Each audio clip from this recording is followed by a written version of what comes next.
Hello everyone, Monty here, and today I'm talking about why diet and health regimes don't work for some people and for most people, right? Because I think I relate this to at work, right? So at work, I do business process engineering in technology. I also teach many different things. I'm a coach. I do a lot of things, but a big part of my job is business process engineering. I look at the process that a business has, and then you try to eliminate the waste. It's called lean. It's a methodology. Also, Six Sigma is another methodology I'm certified in that I employ, and we do something called value streaming. And we divide up the improvement initiatives into tactical and strategic. And what I find, and I think about that so much with diet and exercise, is most people when they say, oh, I want to be healthier, if they're not overweight but they want to be healthier, they want to start exercising, or I want to lose weight and I want to be healthier and I want to be more fit and I want to be muscular, they see it as a very tactical thing. Now, tactical is usually short term to get to an end goal, and usually it's, in work, it's, tactical is usually under a year, right? Probably more around 6 months. When I do tactical plans for people, I do, here's your 6 month to year roadmap, and then here's your long-term roadmap, right? Which is the strategic. And I think most people think in the tactical, I just want to lose weight, and then they get to that point where they lose the weight, and then they just fall back into their own, their old ways of eating, of not exercising, and basically they gain all the weight back. And the only reason why I know is I've done it so many times. I've gone up and down like 4 major times with 30 to 50 pounds, and I also talk about all the time I used to be like 225 pounds as a teenager, and I was teased for it and how awful it was mentally for me, and I always in fear I'm going to get back to that fat kid again. And so we have to think about more strategic when we think about our diet and health, and make that conscious change in our mind that I'm going to do this for the rest of my life. This is not a strategic just to get to that goal weight and then let go. Because so many people do that, right? Whether you're on Weight Watchers or whether you count calories like me, and I find that every time somebody gets their goal weight, they just throw it to the wind and they go back into old habits. That's what I was trying to think before and I couldn't think of it. Old habits. We go back into our old habits. It's very hard to break old habits. But I found for me, when I made the decision, I knew sugar, how bad sugar was, and I got off sugar, I also said I'm going to start tracking calories for life, because for me, for 24 years of counting calories, every single time I stopped counting calories, I gained all the way back. I'm tracking my food in a tracker, right? Like I use Lose It, Loseit with an apostrophe.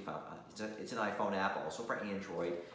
I haven't tried the other ones really. I hear they're all great. I just happen to like Lose It. That's the one I use. So I can't tell you it's better than anyone else. Please don't ask me. I get that question all the time. I'm not going to comment because I don't know. If I don't know about something, I'm not going to comment about it. But I love the tracker. You can scan barcodes. It's just, and I find that every time I stop tracking, I gain the weight back. Now I am 10 pounds heavier than I want to be, but my goals are very different from other people's goals. My goal is to get back to my 8% with the washboard abs. And even though I'm 56, I know I can get back there again. But why am I not getting back there? Because I'm eating over my calories every single day consistently. But I still track, because I think that if I didn't track, I'd be back in the 30 to 50 pound range rather than 10. And although I'm 10 pounds above where I want to be, I know I still look good. I'm not miserable with myself. I just want that wow factor. I always talk about that. For like the last 5 years, I'd look in the mirror and go, oh my God, I can't believe this is my body at 50, whatever years old I was the last 5 years. And now I'm looking in the mirror starting to say, ugh, I want to get back to where I was before. But getting back to the, strategic, it's just something clicked in my head when I made the decision that I was going to track calories until the day I die. And that's how I would stop the roller coaster up and down, up and down. And, limiting calories and starting to exercise every day is great, but you have to make a lifestyle change and change the way you're eating. And that's the only thing that's going to make a long-term impact on your life. And let's talk about the exercise for a moment. I'm telling you that diet is 75% of it and exercise is only 25%, because I know that when I got off sugar and I didn't change my workout routine. So when I got off sugar, it's because I was working out 6 days a week, 2 hours a day, and yet I kept gaining weight and gaining weight and gaining weight. And I isolated it to the sugar. I was eating a lot of sugar at that time. I had a friend who owned a frozen yogurt store, and when I was in town, I was eating there every day, 2 cups a day, and as soon as I got off sugar, that's when I got the ripped abs, and I didn't change my workout at all. I was doing abs 4 days a week. I did concentrate on more eating clean, and I was eating very clean, making almost all my meals at home, or when I was traveling, 'cause I was traveling almost every week for work, I'd order special out. That's just part of my new life, even though I don't go out anymore. Eat very clean, and I think that's when I got the definition. And if you want to be lean and be that ripped, and maybe that's not your goal, and that's fine too, but if you want to be really ripped, you got to eat clean. I don't care how much you work out. You're never going to work out 6 days a week or 7 days a week, which you shouldn't. You should take a day off anyway. But if you worked out 6 days a week, you still wouldn't get ripped if you're eating garbage, right? So I just want to tell you that really getting to where you want physically, 75% of his diet, 25% is working out, but there seems to be a magical combination between the two. Not only that, I want to bring to the point, I read several articles about this, that you burn more calories at rest if you have if you got more lean muscle mass than someone else. So let's say we have two people, both the same height, the same weight, but one has a higher concentration of lean muscle mass. That lean muscle mass will require more calories, and you will burn more calories doing nothing. If you did nothing that day, you weren't working out that day, and you compared the two people, they did the same weight, but one's more muscular than the other, the more muscular person with more lean muscle mass is going to burn more calories. And I got to tell you, when I was 8% body fat, I couldn't gain weight. It was like crazy, but I was eating purely clean, but definitely I noticed that my metabolism was much higher when I had lean muscle mass. Now, you always hear that people are talking about eating whole natural foods. We know that we have to track our food. We have to make that change. We got to consciously say, I'm going to track my calories. I believe that's the only thing that's ever worked for me. And then also eat cleaner. And you hear about people, because you could be very thin and lose all the weight and track your calories and be very unhealthy eating a lot of crap. And I always talk about the expression that 1,000 calories of gummy bears has a different genetic expression on your body than 1,000 calories of broccoli. And so, I've mentioned this in many chats before about why it's important to eat whole natural foods. The whole foods with the fiber acts as a slow release of glucose into your bloodstream rather than starchy white carbs, which floods into your bloodstream immediately, and whatever you don't use for energy gets stored in the liver. Whatever your liver can't store anymore, it spills out into adipose tissue or fat into your body. So that's a very fast process to create fat, where if it's whole natural foods with all the fiber, it's a slow process to create fat in your body, and you may get full before you actually have those calories turn to fat, because you're going to get full before you keep eating. So if you turn on the news and you hear about doctors talking about Corona, they talk about how important nutrition is and how important to keep your immune system strong. And if you're eating whole natural foods, you're getting all those phytonutrients and those antioxidants that are going to build your immune system. And I'm not saying it's going to protect you from Corona, but maybe you won't get it as bad. Your body will be able to fight it off better. And doctors are talking about this. And who are the people that are most susceptible to Corona? People with diabetes, which is usually being caused by being overweight, okay? And the overweight people. That's what I hear the doctors saying all the news, albeit that I'm trying not to watch any news lately because it's making me crazy. But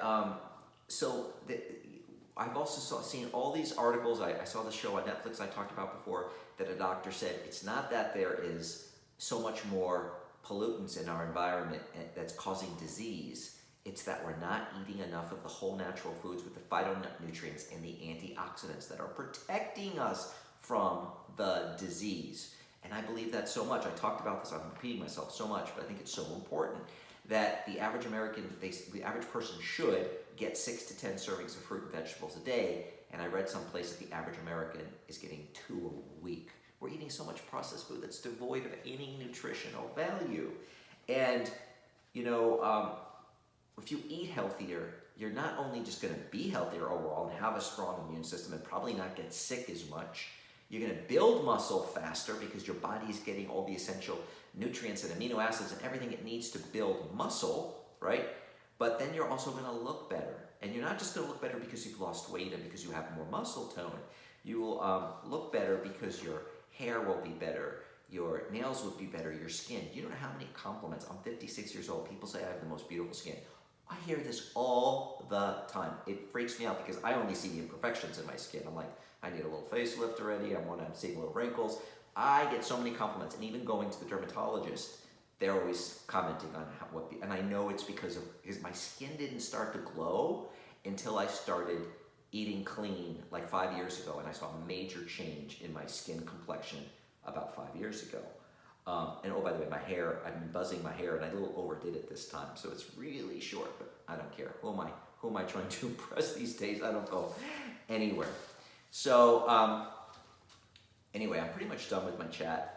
We have 4 more minutes, and I just want to say, to wrap this all up, that it's just weird how something clicked in my brain a couple of years ago, like maybe 4 or 5 years ago, when I said I'm tracking calories for the rest of my life, because every time I'm tired of the ups and downs and 4 sizes of clothes in my closet, literally, right? It was crazy, and I was just exhausted by it all. And although I'm up 10 pounds right now, because I've been very stressed out with work and Corona and everything else, and taking care of my mom, and I can make all the excuses in the world. Thank God it's only 10 pounds. And I think the reason why it is only 10 pounds, because I'm eating over my calories, and I still track my calories, and I know lately I've been like 500 to 1,000 calories over at night, but I'm only up 10 pounds.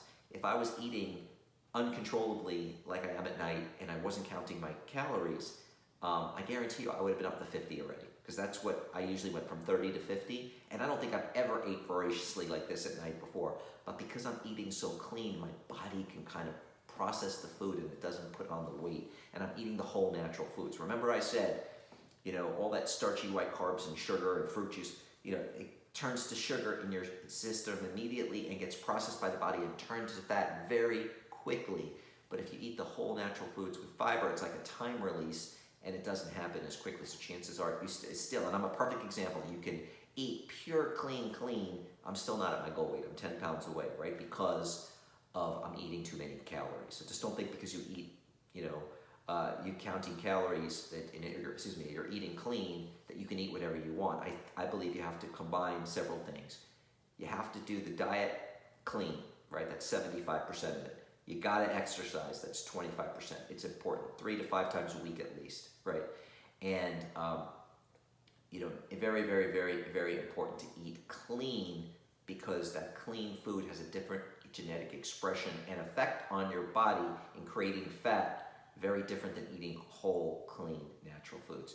So this is why I think most diet and health regimes don't work, because we think very strategic. This is what I'm gonna do, and I'm gonna get healthy, and that's my end goal, and I'm gonna get to that weight, and I'm gonna stop, rather than saying, hey, this is my strategic plan for the rest of my life, and I need to do these things for the rest of my life, regardless of what my weight is, right? And I think once you I know it sounds so simple, but once you make that commitment, and I make jokes with my friend, I can see myself in the wheelchair at 90-something years old, going like, oh yeah, I'm counting my calories today. I only ate, 1,500 calories. I imagine myself to the day I die counting calories. And I think once you do that, and you make that shift in your brain, that this is, a lifelong wellness plan for yourself that will never end until the day you die, I think it'll make a change in your life for your health and your fitness. Well, I hope you enjoyed today's chat, and I'll be talking to you tomorrow.